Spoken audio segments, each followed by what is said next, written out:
Lighting has a big impact on energy use in any business. Reducing your lighting's energy consumption can be as easy as switching off a light when not in use, to installing motion sensors or changing to lights that use less power. However, reducing energy consumption is not the only factor when looking at lighting for your business. LED lighting was the flavour of the time we make it, and we could take something that was a 400 watts high bay light and do it with 250 watts. Well, that's a significant saving. The problem was the LED lights were also quite expensive. So what we did is we did an experiment with a particular area of the factory and just took a few of the lights and swapped them for these LED lights that were claimed to give us 20,000 hours. We saw two things. Firstly, the brightness or the luminance of the light wasn't as good, so it wasn't as effective from a production environment in terms of the lighting that we're looking for. And the second thing, we just simply didn't get the life out of it. So the auditors talked to us about LED lighting, which is the newest technology, very efficient but also quite expensive.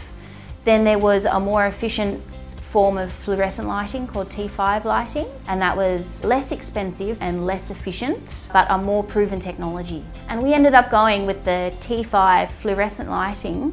Even though it's a little bit less efficient, even though it wouldn't save us quite as much energy, it was a more proven technology. Efficiency is not just about energy savings. An energy audit will take other factors into account to help you decide what's best for your particular business. With the lighting, when we go around and measure them, one of the things that we look at also is the quality of the light. So that's measured in terms of lux.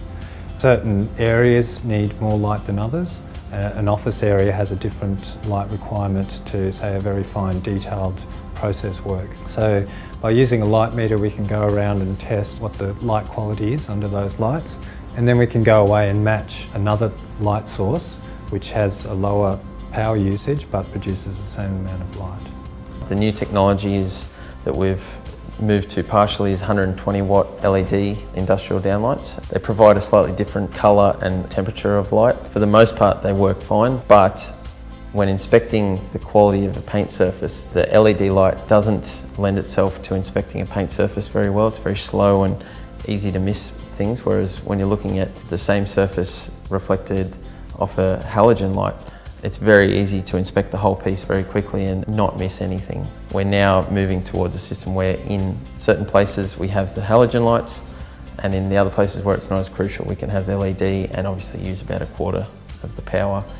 Boyu Pacific not only switched to T5 fluorescent lights, but incorporated sensors and natural light to reduce energy use. We had almost 60 high bay 400 watt lights that were lighting the warehouse. We have roof venting here which allows a lot of natural light in too, so we needed to take advantage of that when we could.